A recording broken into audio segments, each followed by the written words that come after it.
De relatie tussen binnen- en buitenwereld voorop staat in het eerste stuk van het 4e filosofendebat over menselijke natuur en ideale maatschappij.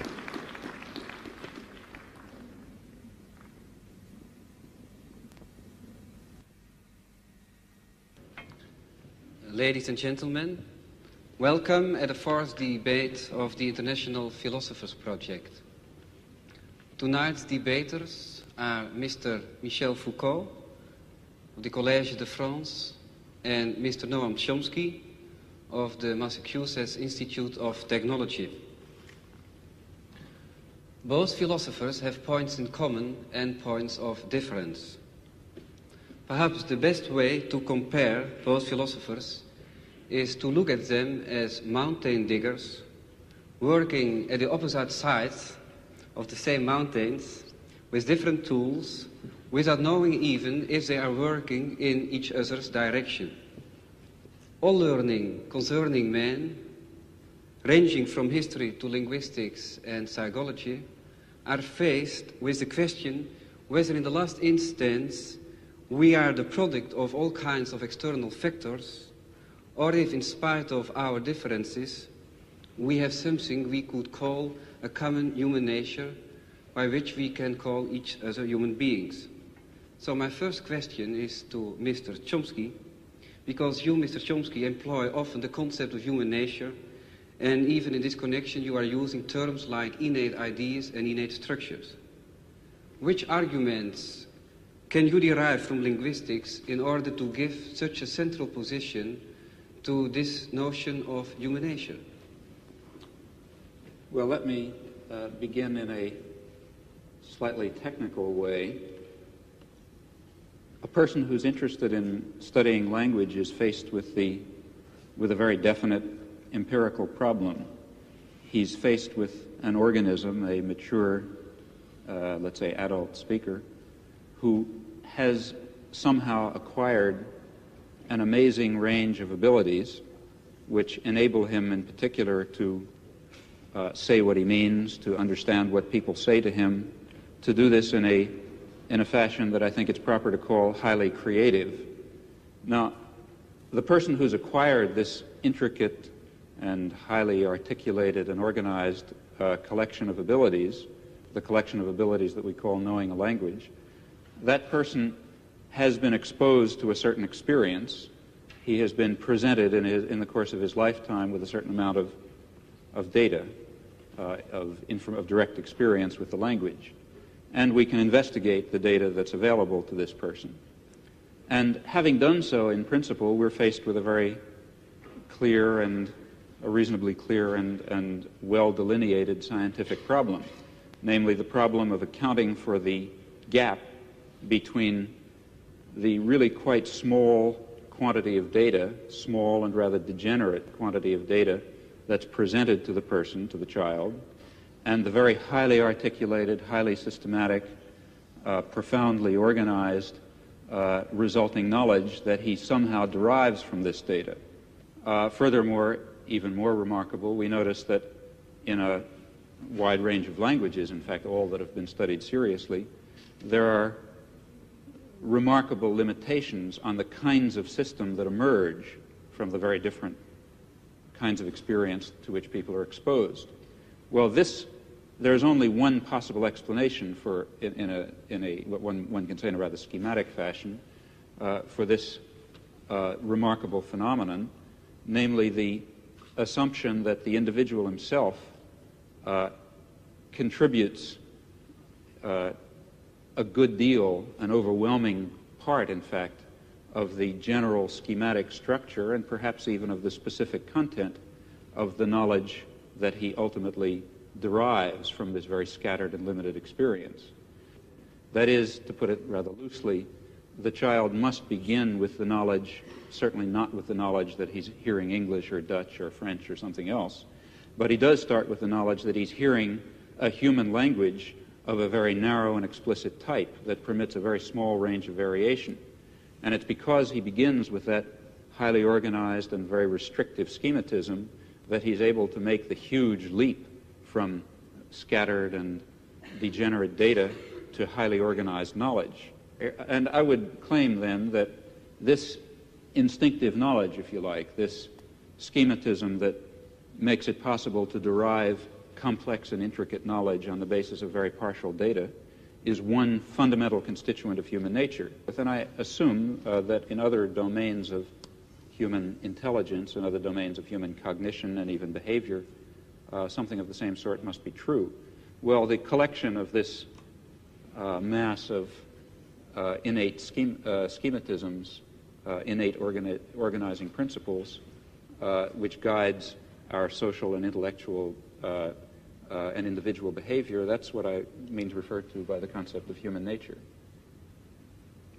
Well, Mr. Foucault, if I'm thinking at your books like Histoire de la folie et Les mots et les choses, I got the impression that you are working on a completely different level and also just with an opposite aim, opposite goal. If I'm thinking about the word schematism in relation to human nature, then you are just trying to work out that there are several periods, several schematisms. What do you think about this? Well, if you permit, I will answer in French because my English is so bad that I would be ashamed to answer in English. Là, il est vrai que je me méfie un peu de cette notion de nature humaine. Mais je m'en méfie pour la raison suivante. Je crois que parmi les concepts, parmi les notions dont une science peut se servir, il y a évidemment des notions qui sont d'un niveau, qui ont une élaboration, qui est une fonction différente. Par exemple, prenons le cas de la biologie. À l'intérieur, dans le domaine de la biologie, vous avez des concepts qui sont plus ou moins bien établis, comme le concept de réflexe. Bon. Et puis, vous avez d'autres notions qui sont en quelque sorte des notions périphériques. Des notions périphériques qui ne jouent pas un rôle en quelque sorte organisateur à l'intérieur de la science, des concepts qui ne sont pas des instruments d'analyse, des concepts qui ne sont pas descriptifs non plus. Ce sont des notions en quelque sorte qui servent simplement à indiquer des problèmes ou encore qui servent à indiquer des domaines d'objets à étudier. Prenez par exemple, il y a une notion comme ça qui, je crois, été très importante dans l'histoire de la biologie. C'est tout simplement la notion de vie. Bon, au XVIIe ou au XVIIIe siècle, les gens qui étudiaient la nature ne se servaient pas du concept de vie. Ils classaient les êtres naturels, qu'ils soient vivants ou non vivants, dans une espèce de grand tableau ou de grande hiérarchie. La vie était une notion dont ils ne se servaient pas et dont ils n'avaient pas besoin. Et puis, à la fin du XVIIIe siècle, un certain nombre de problèmes se sont posés, comme par exemple les problèmes de l'organisation intérieure de ces êtres dont on avait fait la classification. Ou bien encore, avec les progrès du microscope, le microscope d'Amici, on a vu apparaître tout un tas de phénomènes qui n'avaient pas été jusque-là encore perçus et dont les mécanismes, dont le fonctionnement n'était pas encore clair. Les progrès de la chimie ont fait également apparaître les problèmes concernant les rapports entre les réactions chimiques et les processus physiologiques de l'organisme. Et voilà que tout un domaine d'objets est apparu, domaine d'objets absolument nouveau pour le biologiste, et c'est cela qui a été appelé la vie. Et la vie, c'était une notion qui servait à indiquer le champ des objets et des domaines nouveaux que la science avait à parcourir. Bon.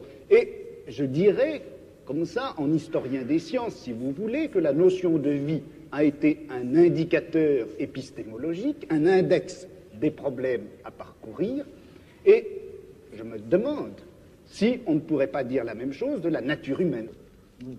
Foucault vergelijkt dus het begrip menselijke natuur van Chomsky met het begrip leven in de biologie en in de geschiedenis van dat vak.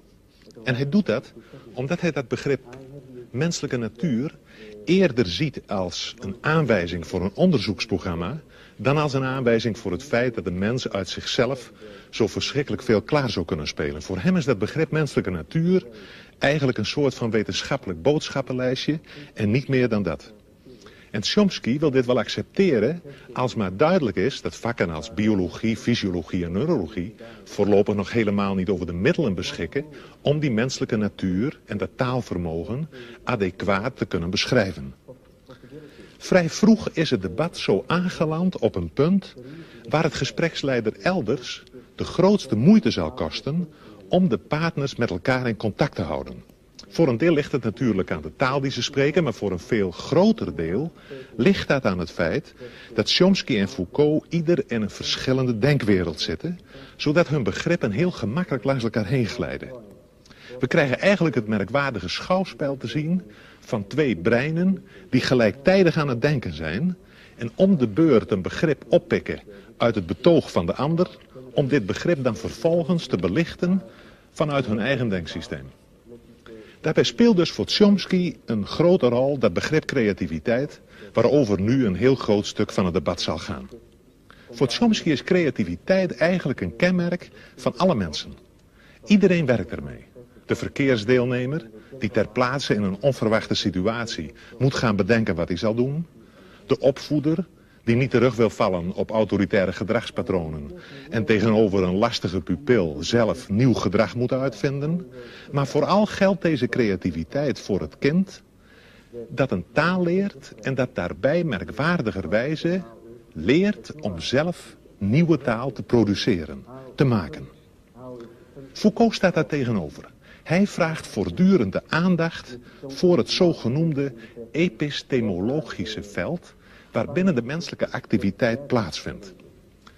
Dit epistemologische veld, oftewel episteme, wordt in het profiel omschreven als het geheel van niet bewuste regels die de algehele organisatie van onderling gescheiden velden van kennis beheersen. Foucault spreekt ook over tableau, hij noemt het ook systeem van elementen en in het debat valt ook het woord grille, tralie of rooster. We kunnen misschien het best spreken van een netwerk waarbinnen iedereen in een bepaalde cultuur denkt of hij wil of niet. Het zijn eigenlijk regels waaraan het denken van iedereen gehoorzaamt en met behulp waarvan iedereen zoekt naar bepaalde identiteiten, samenhangen enzovoort. En dit netwerk nu is niet de uitvinding van bepaalde individuen. Het bepaalt veel eer de regels van de denken- en doegewoonten, van het denken- en doespel dat we cultuur noemen en waaraan ieder individu eigenlijk onderhorig is. Een dergelijk netwerk is ook geen ding of idee, maar het ligt precies tussen ding en idee in. En de geschiedenis van het denken is dan voor Foucault ook niet de geschiedenis van ideeën, of zelfs zoiets als de ontwikkeling van de geest of iets dergelijks, maar veel eer de afwisseling van discontinue transformaties, van discontinue overgangen van het ene netwerk naar het andere. Dat is dus een heel andere aanzet dan die van Chomsky, bij wie die creativiteit in het centrum staat. En het is duidelijk dat we op dit punt bij Foucault weer diezelfde onttroning van het subject tegenkomen, waarover we in verband met Galilei in het begin reeds gesproken hebben. De filosofie van Foucault is een filosofie waarbij de filosoof zelf eigenlijk voortdurend uit het beeld verdwijnt. Ja, paradoxaal genoeg zou je moeten zeggen, het is eigenlijk een filosofie zonder filosoof en je moet dit ook nog generaliseren, want de mens is bij Foucault in zekere zin de grote afwezige in zijn eigen cultuur. En het is in dit verband dan ook heel begrijpelijk dat Foucault nogal fel en afwijzend reageert wanneer de gespreksleider belangstelling begint te vertonen voor privéaspecten van zijn bestaan. Wanneer Foucault debatteert, dan gaat het over alles, behalve over Foucault zelf. Dit dus ter introductie op dit volgende, vrij uitvoerige theoretische stuk van het debat, dat eigenlijk maar voortdurend allerlei aspecten van één hoofdvraag behandelt, en wel de vraag: in hoeverre is de mens in staat iets nieuws te ontdekken en als dat zo is, hoe moeten we dat dan begrijpen? Het lijkt mij een erg relevante vraag, zeker als we bedenken dat we nogal wat nieuwe vormen van gedrag, kennis en wetenschap nodig zullen hebben willen we het er in onze wereld met elkaar levend afbrengen. We nemen nu de draad weer op waar Foucault toelicht waarom hij aan de creativiteit van het individu in de geschiedenis niet zoveel aandacht besteedt. Dans l'histoire traditionnelle des sciences, on accorde en effet le maximum, enfin la tradition veut qu'on accorde le maximum à la créativité des individus.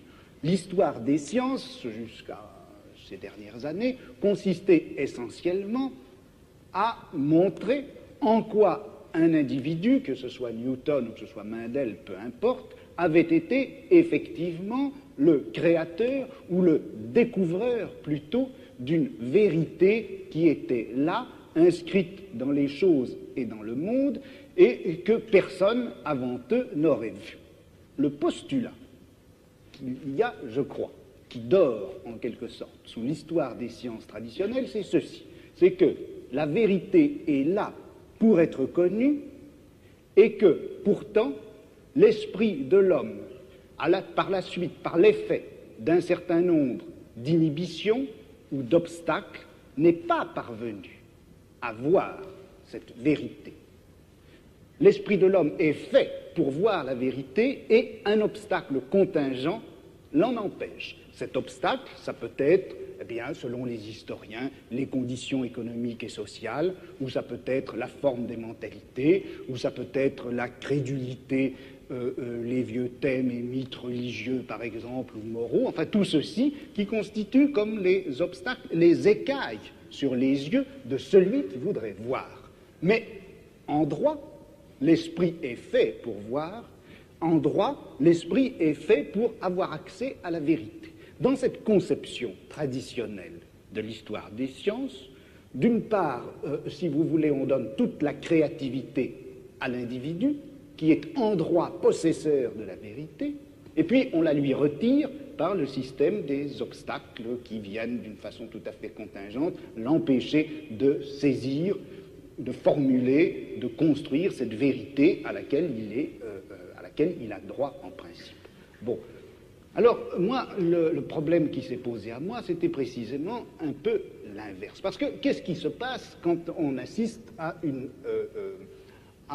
grande transformation scientifique? Dans une transformation scientifique, comme par exemple la naissance de la biologie au milieu du XVIIe siècle, ou la naissance de la philologie à la fin du XVIIIe, au début du XIXe. C'est vrai qu'un certain nombre d'obstacles, un certain nombre de préjugés, un certain nombre d'idées toutes faites tombent et viennent à disparaître. Mais ce qui m'a frappé, c'est que une science, au moment où elle naît, non seulement se débarrasse d'un certain nombre d'obstacles et d'obscurités, mais en même temps, elle supprime un certain nombre de savoirs et de connaissances existantes qu'elle occulte, qu'elle cache, comme si elle appliquait une grille nouvelle qui, tout en permettant de faire apparaître des phénomènes jusque-là cachés, cache des connaissances déjà acquises.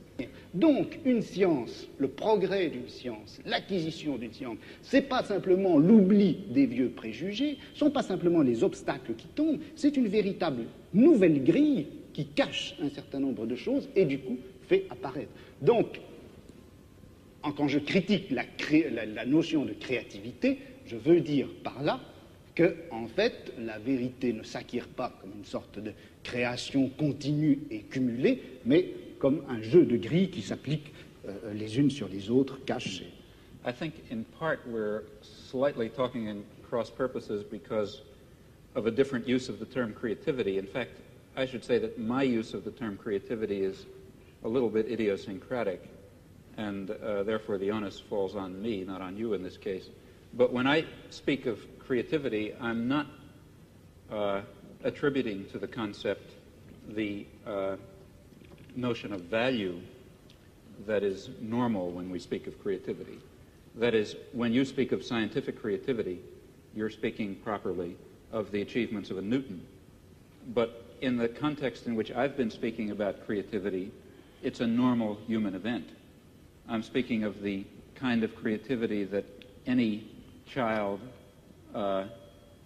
demonstrates when he is able to come to grips with a new situation, describe it properly, react to it properly, tell us something about it, think about it in a new fashion for him, and so on. These are, I think it's appropriate to call those creative acts, but of course without thinking of those acts as being the acts of a Newton. It's the lower levels of creativity that I've been speaking of. Now, as far as what you say about the history of science is concerned, I think that's correct and illuminating, and particularly relevant, in fact, to the kinds of enterprise that I see lying before us in psychology and linguistics and the philosophy of mind. That is, I think there are certain topics that have been, what was your word, depressed or put aside during the scientific advances of the, say, past 2 centuries, century and a half. But now I think we can overcome those, or it's possible to put aside those limitations and forgettings and to bring into our consideration precisely the topics that animated a good deal of the thinking and speculation of the 17th and 18th century, and to incorporate it within a much broader and I think deeper science of man that will give fuller role, though certainly not will not hope to give complete understanding to such notions as innovation and creativity and freedom and production of new new elements of thought and behavior within some system of rule and schematism. Those are concepts that I think we can come to grips with. Je crois qu'entre ce qu'a dit M. Chomsky à l'instant et puis ce que j'essaie de montrer, il y a en réalité beaucoup de ressemblances. C'est-à-dire qu'il n'y a en fait de création possible, d'innovation possible. On ne peut, dans l'ordre du langage ou dans l'ordre du savoir, produire quelque chose de nouveau qu'en mettant en jeu un certain nombre de règles qui vont définir l'acceptabilité ou la grammaticalité des énoncés, ou qui va définir, dans le cas du savoir, la scientificité des énoncés. Alors, disons en gros que les linguistes, avant M. Chomsky, ont surtout insisté sur les règles de construction des énoncés et moins sur l'innovation que représente tout énoncé nouveau ou l'audition d'un énoncé nouveau. Et puis, dans l'histoire des sciences ou dans l'histoire de la pensée, on avait beaucoup plus l'habitude d'insister sur la création individuelle et on avait tenu à l'écart, on avait laissé dans l'ombre ces espèces de règles communes, générales, qui sont en œuvre obscurément à travers toute découverte scientifique, toute invention scientifique, ou même d'ailleurs toute innovation philosophique. Des règles non seulement linguistiques, mais épistémologiques, et qui caractérisent le savoir contemporain. Well, I think perhaps I can try to react to those comments within my own framework in a way which maybe will shed some light on this. How is it that we're able to construct any kind of scientific theory at all? How is it that given a small amount of data, it's possible for various scientists, for various geniuses even over a long period of time, to arrive at some kind of a theory, at least in some cases, that is more or less profound and more or less empirically adequate? This is a remarkable fact. And in fact, if it were not the case that these scientists, including the geniuses, if they didn't have built into their minds somehow, obviously unconscious, specification of what is a possible scientific theory, then this inductive leap would certainly be quite impossible. Just as if each child did not have built into his mind the concept of human language in a very natural way, in a very narrowing way, then the inductive leap from data to knowledge of a language would be impossible. So even though the process of, let's say, deriving knowledge of physics from data is far more complex, far more difficult for us, for organisms such as us, far more drawn out in time, requires intervention of genius and so on and so forth. Nevertheless, in a certain sense, the achievement of discovering physical science, or biology or whatever you like, is based on something rather similar to the achievement of the normal child in discovering the structure of his language. That is, it must be achieved on the basis of an initial limitation, an initial restriction on the class of possible theories. And the fact that science converges and progresses, that itself shows us that such initial limitations and structures exist. That is, I don't think that scientific progress is simply a matter of a cumulative addition of new knowledge and absorption of new theories and so on. Rather, I think it has this sort of jagged pattern that you described, forgetting certain problems and leaping to new theories and so on and so forth. Et transformant les mêmes connaissances. Right. But I think that the explanation for that, so I think one can perhaps hazard an explanation for that fact. And oversimplifying grossly, I really don't mean what I'm now going to say literally. It's as if, as human beings, a particular biologically given organism, we have in our heads, to start with, a certain set of possible intellectual structures, possible sciences. Okay? Now, in the lucky event that some aspect of reality happens to have the character of one of these structures in our mind, then we have a science. And it's because of this limitation, initial limitation in our minds to a certain kind of possible science, it's precisely that that provides the tremendous richness and creativity of scientific knowledge. That is, if it were not, it's important to stress that, this has to do with your point about limitation and freedom. If it were not for these limitations, we would not have the creative act of going from a little bit of knowledge, a little bit of experience, to a rich and highly articulated and complicated array of knowledge. It's precisely because of that that the progress of science, I think, has the erratic and jagged and transformational character that you describe. And that doesn't mean that everything is ultimately going to fall within the domain of science. Quite the contrary. Personally, I believe that many of the things we would like to understand, and maybe the things we would most like to understand, such as the nature of man or the nature of a decent society or lots of other things, might really fall outside the scope of possible human sciences. Well, I think we have now two questions out of this statement. One question is, if you can agree, Mr. Foucault, do you agree with the statement about a combination of limitation, fundamental limitation? Not a combination. C'est pas une affaire de combinaison. Il n'y a de créativité possible qu'à partir d'un système de règles. Ce n'est pas un mélange de régularité et de liberté. Une liberté ne s'exerce réellement que sur fond et à partir d'un réseau de régularité. Le problème, alors là, que je me pose, et où je ne suis pas peut-être tout à fait d'accord avec M. Chomsky, c'est lorsqu'il place ces régularités à l'intérieur, en quelque sorte, de l'esprit ou de la nature humaine. Je me demande si le système de régularité, de contraintes qui rendent possible une science, on ne peut pas les trouver ailleurs, en dehors même de l'esprit humain, dans des formes sociales, dans des rapports de production, dans des luttes de classe, etc. Mais quand même, qu'est-ce que la raison pour vous de parler de temps en temps de la mort de l'homme ou du fin de la période 19e, 20e siècle, n'est-ce pas? Mais ça n'a pas de rapport avec ce que nous disons, là. Ah, je ne sais pas, parce que je pense à... comme vous, je traite d'appliquer, qu'est-ce que vous avez dit, à votre notion anthropologique. Vous avez refusé déjà de parler sur votre propre créativité et liberté, n'est-ce pas? Alors, qu'est-ce qu'elle a raison? Quelles sont les raisons psychologiques, je me demande? Mais quelles sont peut-être... ça, vous le demandez, mais moi, je mais quelles sont les raisons,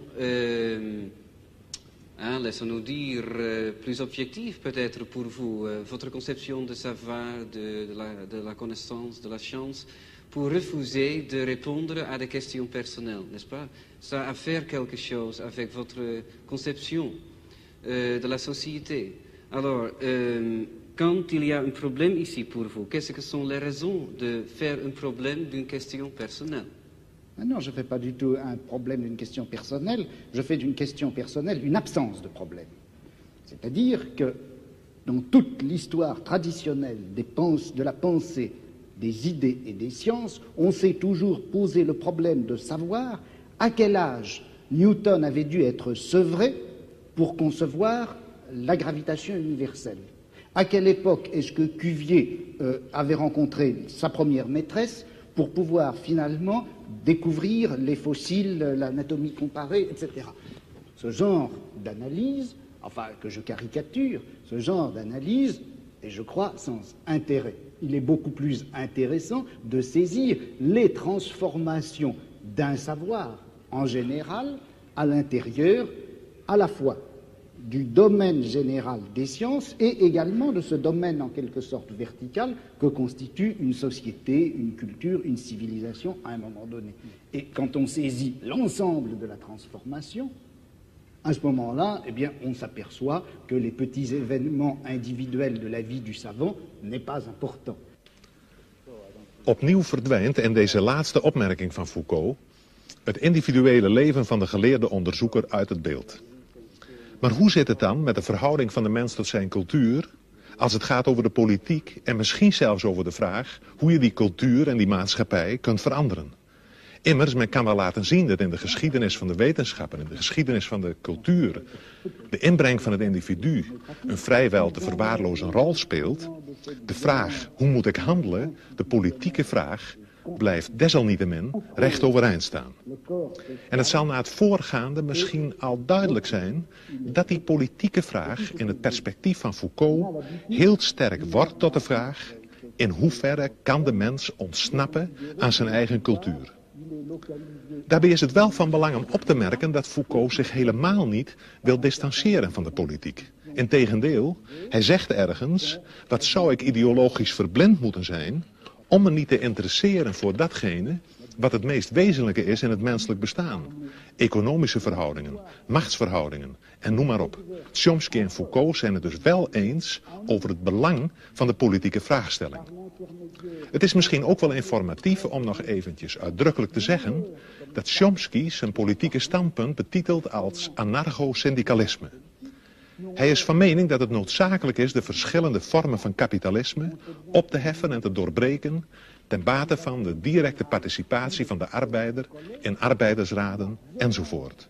Decentralisatie, socialisatie en participatie, het zijn sleutelwoorden in het politiek programma van Chomsky. Chomsky zegt weliswaar dat hij geen noodzakelijk verband ziet tussen zijn wetenschappelijke inzichten en zijn politieke, maar uit de nu volgende openingsset blijkt dat hij regelrecht vanuit zijn wetenschappelijke opvattingen afstevend op de politiek. Zijn politieke en wetenschappelijke inzichten mogen niet logisch uit elkaar voortvloeien, ze lopen wel degelijk parallel. Well, let me begin by referring to something that I've already discussed. That is, if it is correct, as I believe it is, that a fundamental element of human nature is the need for creative work, for creative inquiry, for free creation without the arbitrary limiting effects of coercive institutions, then of course it will follow that a decent society should maximize the possibilities for this fundamental human characteristic to be realized. That means trying to overcome the elements of repression and oppression and destruction and coercion that exist in any existing society, ours for example, as a historical residue. Now, a federated, decentralized system of free associations incorporating economic as well as social institutions would be what I refer to as anarcho-syndicalism, and it seems to me that it is the appropriate form of social organization for an advanced technological society in which human beings do not have to be forced into the position of tools, of cogs in a machine, in which the creative urge, that I think is intrinsic to human nature, will in fact be able to realize itself in whatever way it will. I don't know all the ways in which it will. Je suis dans ma démarche beaucoup moins avancée, je vais beaucoup moins loin que M. Chomsky, c'est-à-dire que j'avoue n'être pas capable de définir, il n'y a plus forte raison de proposer un modèle de fonctionnement social idéal pour notre société scientifique ou technologique. En revanche, une des tâches qui me paraît urgente, immédiate, avant même toute autre chose, c'est celle-ci. On a l'habitude, du moins dans notre société européenne, de considérer que le pouvoir, il est localisé entre les mains du gouvernement et il s'exerce par un certain nombre d'institutions bien particulières qui sont l'administration, en France on appelle ça préfectorale, enfin je ne sais pas comment on dit ailleurs, l'administration, la police, l'armée. On sait que toutes ces institutions-là sont faites pour transmettre les ordres, les faire appliquer et punir les gens qui n'obéissent pas. Mais je crois que le pouvoir politique, il s'exerce encore, il s'exerce en outre, de plus, par l'intermédiaire d'un certain nombre d'institutions qui ont l'air comme ça de n'avoir rien de commun avec le pouvoir politique, qui ont l'air d'en être indépendantes et qui ne le sont pas. On sait bien que l'université, d'une façon générale, tout le système scolaire, qui en apparence est fait simplement pour distribuer le savoir, on sait que cet appareil scolaire est fait pour maintenir au pouvoir une certaine classe sociale et exclure des instruments du pouvoir toute une autre classe sociale.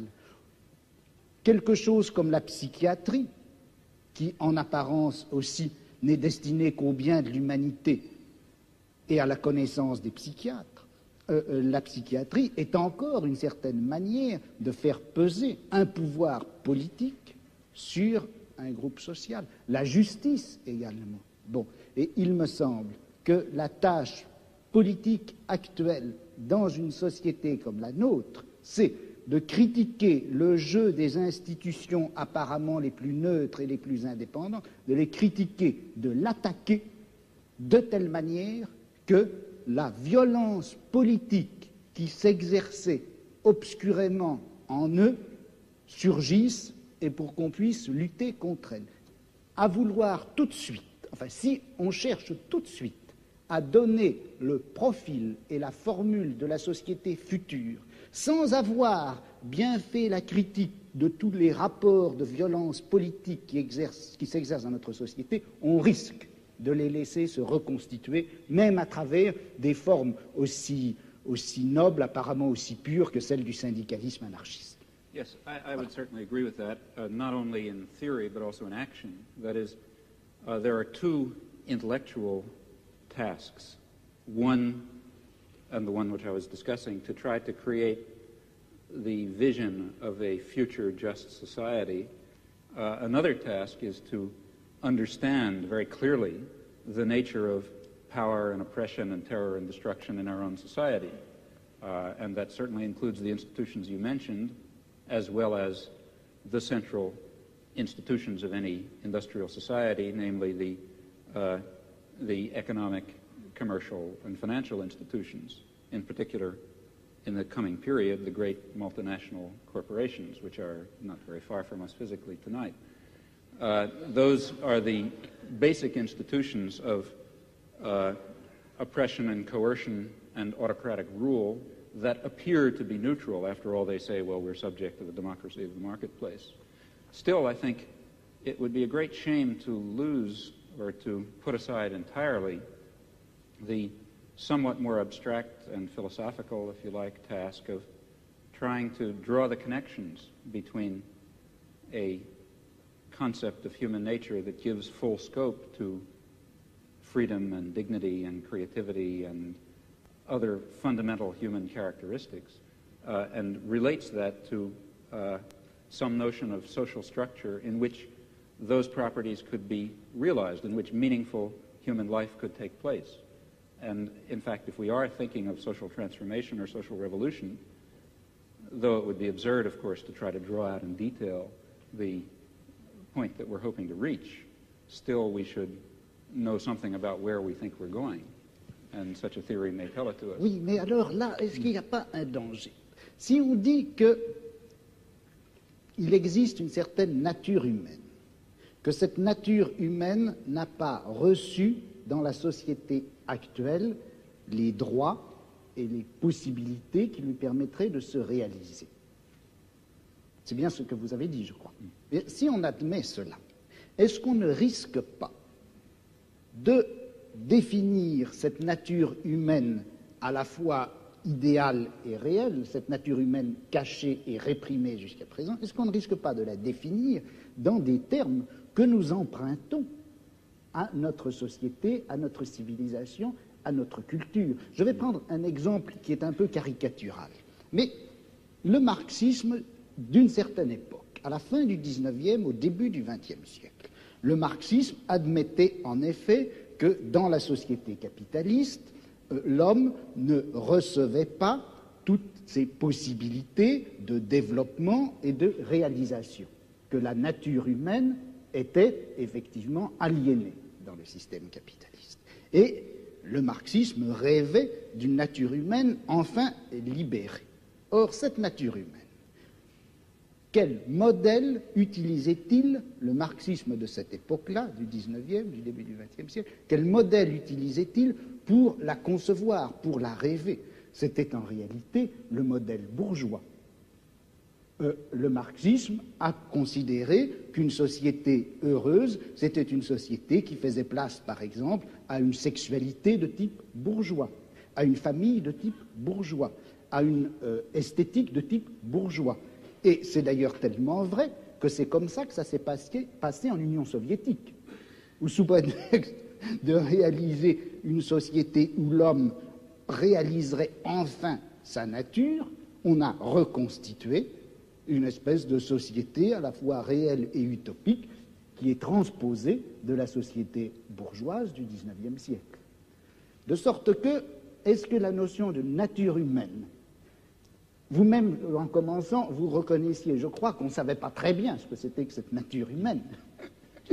Alors, est-ce qu'il ne risque pas de nous induire en erreur? Vous savez que Mao Tse-tung parlait de nature humaine bourgeoise et de nature humaine prolétarienne, et il considère que ce n'est pas la même chose. Well, you see, I think that in the intellectual domain of political action, that is, the domain of trying to construct a vision of a just and free society on the basis of some notion of human nature, in that domain we face the very same problem that we face in immediate political action.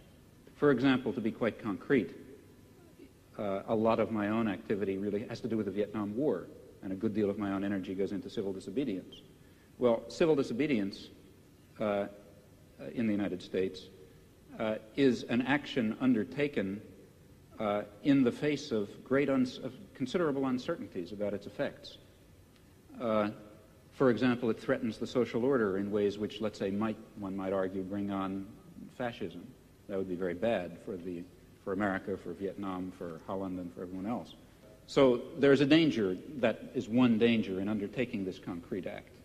On the other hand, there's a great danger in not undertaking it. Namely, if you don't undertake it, the society of Indochina will be torn to shreds by American power. And in the face of those uncertainties, one has to choose a course of action. Well, similarly, in the intellectual domain, one is faced with the uncertainties that you correctly pose. Our concept of human nature is certainly limited, partial, socially conditioned, constrained by our own character defects and the defects and the limitations of the intellectual culture in which we exist. Yet at the same time, it's of critical importance that we have some direction, that we know what impossible goals we're trying to achieve if we hope to achieve some of the possible goals. And that means that we have to be bold enough to speculate and create social theories on the basis of partial knowledge while remaining very open to the strong possibility, in fact overwhelming probability, that at least in some respects we're very far off the mark. Well, perhaps it is interesting to go on a little bit further on this problem of strategy. So, for example, in the case of Holland, we had something like a population census. You were obliged to fill in your papers and so on, you know. So this you would call, if you are not filling in your papers, civil disobedience. Right. Now, I would be a little careful about that because Going back to some very important point that Mr. Foucault made, one does not necessarily allow the state to define what is legal. Now, the state has the power to enforce a certain concept of what is legal, but power doesn't imply justice or correctness even. So the state may define something as civil disobedience and may be wrong in doing so. For example, in the United States, the state defines it as civil disobedience to, let's say, derail an ammunition train that's going to Vietnam. And the state is wrong in defining that as civil disobedience because it's legal and proper and should be done. It's proper to carry out actions that will prevent the criminal acts of the state, just as it's proper to violate a traffic ordinance in order to prevent a murder. If I was standing at a street corner and the traffic light were red, let's say I was standing in my car and I drove across the traffic light to prevent somebody from, let's say, machine gunning a group of people, of course that's not violation of law. It's an appropriate and proper action. No sane judge would convict you for such an action. Similarly, a good deal of what the state authorities define as civil disobedience is not really civil disobedience. In fact, it's legal, in fact, obligatory behavior in violation of the commands of the state, which may or may not be legal commands. So one has to be rather careful about calling things illegal, I think. Oui, mais alors là, je voudrais vous poser une question. Quand aux États-Unis, lorsque vous faites une action franchement illégale, which I regard as illegal, not just the state. No, when the state's an But action the state that regards the as illegal. state considers as illegal. Yeah. Est-ce que vous faites cette action parce que vous la trouvez I understand. juste Yeah.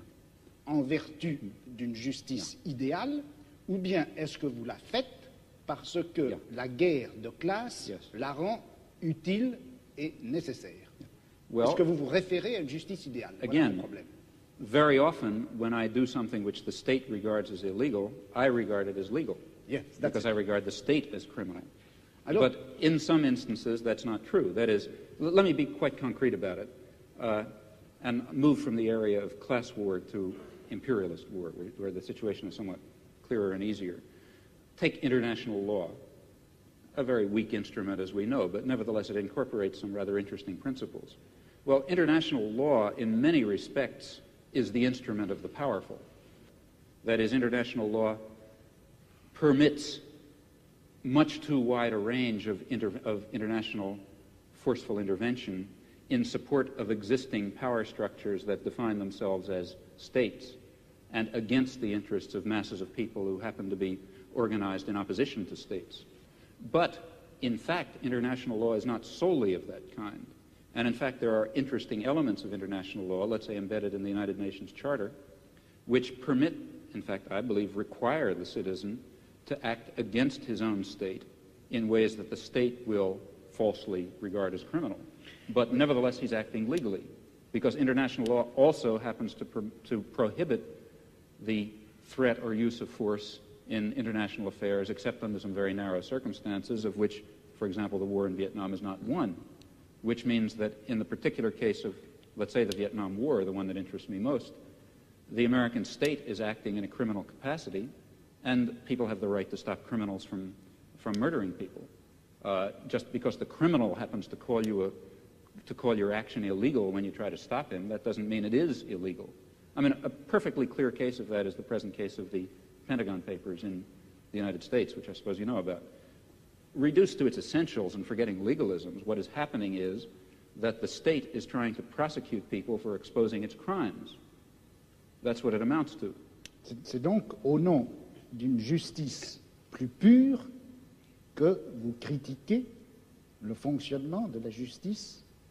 Parce que, c'est pour moi, si vous voulez, important de savoir ça, parce que nous avons actuellement en France un débat sur le problème de la justice et à propos de l'institution d'un tribunal populaire à propos de la justice. Vous connaissez le problème. Et un certain nombre de gens, comme Sartre par exemple, pensent que pour faire actuellement la critique du système pénal en France, ou pour faire la critique des pratiques policières, de la manière dont la police se conduit, il faut faire une sorte de tribunal qui, au nom d'une justice idéale, d'une justice supérieure, d'une justice humaine en général, condamnera la pratique des juges français ou des policiers français. Et puis, il y a un autre groupe de gens, et je me sens, je travaille avec ces gens-là, qui disent non, il ne faut pas faire cela parce que quand vous vous référez à la justice idéale que le tribunal serait censé appliquer, vous vous référez en fait à un certain nombre d'idées de justice qui ont été formées à notre époque par un certain groupe d'individus qui sont eux-mêmes, malgré tout, d'une façon directe ou indirecte, les produits de la société dans laquelle nous nous trouvons. Il faut attaquer les pratiques de la justice, il faut attaquer la police, il faut attaquer les pratiques policières, mais en termes de guerre et non pas en termes de justice. But you see, surely you believe that your role in the war is a just role, that you're fighting a just war, to bring in a concept from another domain. And that, I think, is important. If you thought that you were fighting an unjust war, you couldn't follow that line of reasoning. And I would like to slightly reformulate what you said. It doesn't seem to me that the difference is between legality and ideal justice. It's rather between legality and better justice. Now, this better system may have its defects, it certainly will. But comparing the better system with the existing system and not being confused into thinking that our better system is the ideal system, we can then argue, I think, as follows, that the concept of legality and the concept of justice are not identical. They're not entirely distinct either. Insofar as legality incorporates justice in this notion, in this sense of better justice, referring to a better society, then we should follow and obey the law, and force the state to obey the law, and force the great corporations to obey the law, and force the police to obey the law, if we have the power to do so. Of course, if in those areas where the legal system happens to represent not better justice, but rather the techniques of oppression that have been codified in a particular autocratic system, well, then a reasonable human being should disregard and oppose them, at least in principle. He may not, for some reason, do it in fact. Alors, je voulais simplement répondre à votre toute première phrase, quand vous avez dit « Mais la guerre que vous faites contre la police, si vous ne considériez pas qu'elle est juste, vous ne la feriez pas. » Alors, je vous répondrai un peu en termes de Spinoza. Je vous dirai, le prolétariat ne fait pas la guerre à la classe dirigeante parce qu'il considère que cette guerre est juste. Le prolétariat fait la guerre à la classe dirigeante parce qu'il veut, pour la première fois dans l'histoire, prendre le pouvoir. Et c'est parce qu'il veut prendre le pouvoir qu'il considère que sa guerre est juste. Yeah, I don't agree On fait la guerre pour gagner et pas parce qu'elle est juste. I don't personally agree with that. For example, if I could convince myself that attainment of power by the proletariat would lead to a terroristic police state in which freedom and dignity and decent human relations would be destroyed, then I wouldn't want the proletariat to take power. In fact, the only reason for wanting any such thing, I believe, is because one thinks, rightly or wrongly, that some fundamental human values will be achieved by that transfer of power. Alors, je vous répondrai ceci. Quand le prolétariat prendra le pouvoir, il se peut bien que le prolétariat exerce à l'égard des classes dont il vient de triompher, il exerce un pouvoir violent, dictatorial et même sanglant. Je ne vois pas quelle objection on peut faire à cela. Maintenant, vous me direz, et si le prolétariat exerce ce pouvoir sanglant, tyrannique et injuste à l'égard de lui-même, le prolétariat? Alors je vous répondrai, ça ne peut se produire que si le prolétariat n'a pas réellement pris le pouvoir, mais c'est qu'une classe extérieure au prolétariat, ou un groupe de gens intérieurs au prolétariat, une bureaucratie ou les restes de la petite bourgeoisie, etc., s'est emparé du pouvoir. Well, I'm not at all satisfied with that theory of revolution for a lot of reasons, historical and other. But even if one were to accept it for the sake of argument, still that theory is maintaining that it is proper for the proletariat to take power and exercise it in a violent and bloody and unjust fashion, because it is claimed, in my opinion falsely, that will lead to a more just society in which the state will wither away, in which the proletariat will be a universal class, and so on and so forth. If it weren't for that further justification, the concept of a dictatorship of the proletariat, violent and bloody, would certainly be unjust. At least I, for example, am not a committed pacifist. That is, I would not hold that it is under all imaginable circumstances wrong to use violence, even though use of violence is in some sense unjust. I believe that one has to estimate relative injustices. But the use of violence and the creation of some degree of injustice can only itself be justified on the basis of the claim and the assessment, which always ought to be undertaken very, very seriously and with a good deal of skepticism, that this violence is being exercised because a more just result is going to be achieved. If it does not have that grounding, it really is totally immoral, in my opinion. Je ne pense pas que l'idéal de la guerre de classe, enfin le but que se propose le prolétariat en menant la guerre de classe, je ne crois pas qu'on puisse dire, enfin qu'il soit suffisant de dire que c'est une plus grande justice. Ce que le prolétariat veut faire en chassant la classe actuellement au pouvoir et en prenant pour lui le pouvoir, c'est la suppression, précisément, d'un pouvoir de classe en général. Okay. Car le prolétariat... That's the further justification. Hein? That is the further justification. Ça c'est la justification, mais pas en termes de justice, en termes de pouvoir. But it is in terms of justice. It's because the end that will be achieved, it is claimed, is a just end.